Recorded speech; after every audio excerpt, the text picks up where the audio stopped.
tere taas tulemast Ortonumi aiapaaliku lehele ja mul on nii hea meel sind siin näha. Ja ilmselt pole aeda, millel ei oleks ühtegi püsilillepeenart. Ja minul on neid siin-seal, vahel ma muidugi jälle teen neid ümber ja samamoodi tegelikult, kui ma nüüd jälle endast räägin, siis see, kuidas ma oma aeda pean ka, see on ikkagi aja jooksul muutunud ja muutunud minu töövõtted. Viimastel aastatel olen proovinud just permakultuurist mingisuguseid töövõtteid üle võtta. Et ma kunagi ei julgeks väita, et oma linnaaias ma viljelen puhtalt permakultuuri. Ma just ütlen, et ma ei ole suutnud seda ära õppida ja see on niivõrd mahukas süsteemide süsteem. Ometi ma tahan uskuda, et sealt on võimalik mingisuguseid töövõtteid üle võtta ja sellega samuti oma aeda siis looduslähedasemaks muuta ja ma tahaks ka öelda nagu keskkonnasõbralikuks ja sellega tegelikult muuta seda minu endale sõbralikumaks ja tervislikumaks. Ja üks asi, mis mulle algusel permakontuuris tundus nagu nii ebaõiglane ja nii vale, on see lõika ja pilla, et see nägi välja niivõrd hoolitsemata ja lohakas. Mulle absoluutselt ei mahtunud pähe, et miks nad niimoodi teevad.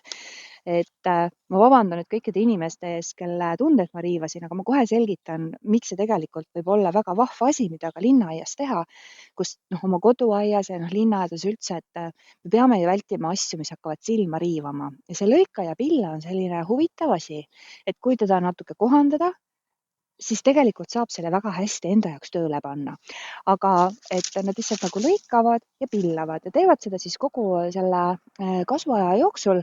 Ja seal on tegelikult, seal taga on väga äge süsteem, kõik selle toitaineringluse, multsimise, mulla veerežiimi, liigirikkus, kõik selline kasurputukad, see on tegelikult jumala kihvt asi.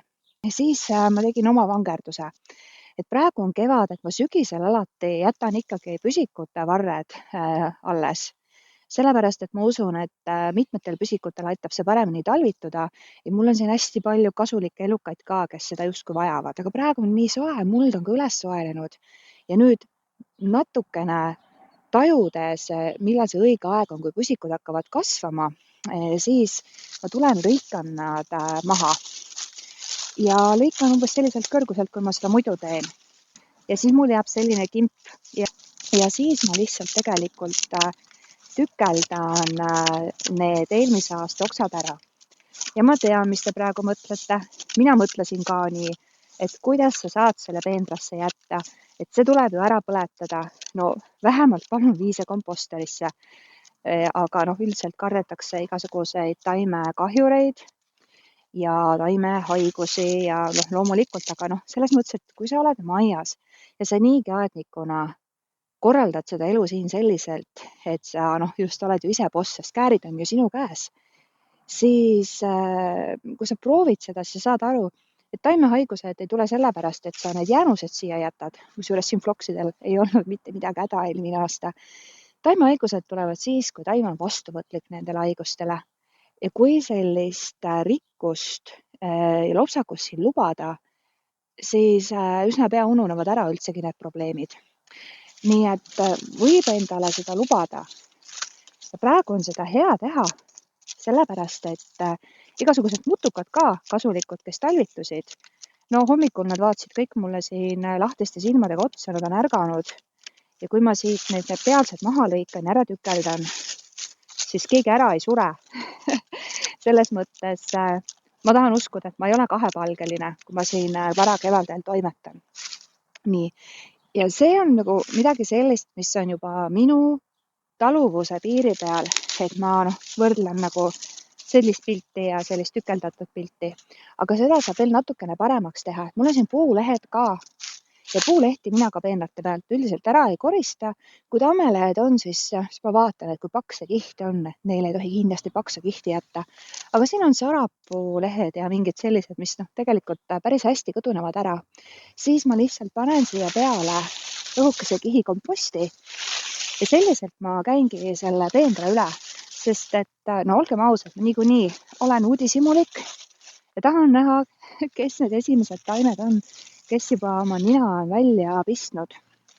Nii et ma oleksin niikuinii siin ninapidi siin peenras. ja kui ma võtan siit minut ja 2 iga mingi ruutmeetri peale, et see kiiresti šau-šau ära teha, siis see ei võta minult rohkem aega, aga minu isiklik võit on see, et ma ei tassi seda manti komposterisse ja siis mulle ei saa komposter liiga ruttu täis, sellepärast et mul on ainult 2 auna ja korraga on kasutuses 1 aun. Nii et see on selline minu isiklik võit. Nii.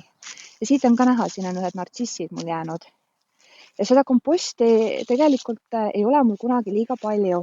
Nii et ma olen ka proovinud, et piisab, kui ma panen sellise õhukese kihi.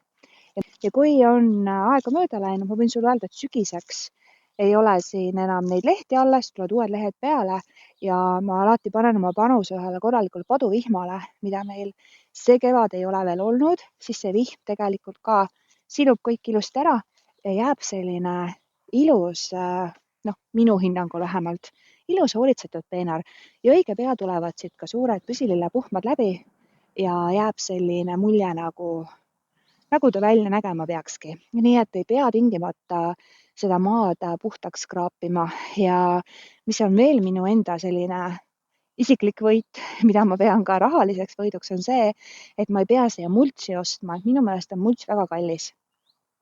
Jah, ütlesin selle välja. Minu meelest on mults väga kallis. Ometi jah, muidugi on teatud kohad, kuhu ma teda ikkagi juurde ostan, just koorepurumultsi.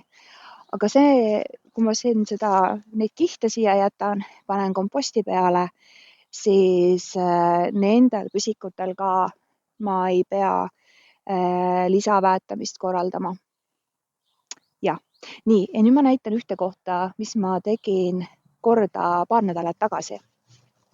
Ja siin on mul üks istutusala, kuhu ma enam jalgadega peale minna ei taha ja ma tegin ta nii-öelda korda oma see lõika ja pilla meetodil paar nädalat tagasi. Ja miks ma siia enam peale ei tule, on sellepärast, et siin on mul kõige rohkem sibullilli, kes on kevadsed õitsejad. Ja kui ma siin paar nädalat tagasi toimetasin, siis ma julgesin see peale astuda, aga nüüd on siin kõik tulbid, muidugi märtsikelluke, veel tulpe, nartsissid, veel nartsisse ja seal taga ääres on mul erinevad hostad, kes on mulle väga väärtuslikuks ja kalliks saanud. Ja praegu veel kahjuks ei ole olnud seda paduvihma, aga kui ma siit lähemalt vaatan, siis siin ma olen samamoodi teinud lõika ja pilla ja kui siit paduvihm nüüd üle käib, siis on ta kõik hästi ilus. Ta jääb hiljem nagu hästi selline igatpidi kasitud ja tehtud. Ja siin ma olen seda päris mitu aastat teinud ja siin ei ole tulnud enam seemneumbrohte. Vahepeal kuskilt siit-sealt trükib sisse ikkagi naati, aga nii tore on see, et kui siin peal on selline nagu see kobedam kiht, siis naadijuur on ka siin hästi maapinna lähedal ja uskuge mind, teda on nagu väga palju lihtsam ühest tükist kätte saada ja välja rohida, aga võib lihtsalt vaadata avatud silmadega, et mida saab enda aias üle võtta ja mida kasulikku me saame ka endale sellega teha. Mina lähen nüüd oma flokside juurde tagasi, aga sinule soovin ma avatud meelt ja toredat aiandamist. Ma korra teen ühe väikse hüppe, et siin ma olen aia teises osas, kus mul on hästi suur kask ja selle all muidugi ükski asi kasvada väga ei taha.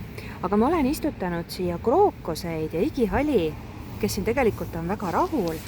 Ja siin mul on ka nartsissid, mis on juba, ma arvan 3-4 aastat siin olnud ja selle sama meetodiga, et selle kasesodi ka suurem osa ma jätan siia alla. Niimoodi siin. Siin kevadel ma olen siis seda tasandanud, võib-olla mõned umbrohud välja võtnud, jällegi selle kompostikihi peale pannud ja nüüd käis ära ka see oodatud vihm. Ja nartsissidele väga see meeldib. Pärast ma istutan siia mõned suvelilled, mis taluvad selle suure kase all olemist, aga ka selliselt on mul selline suhteliselt keeruline koht nagu ära haiastatud. Ja natuke hüppan edasi ka, et siin on krookosed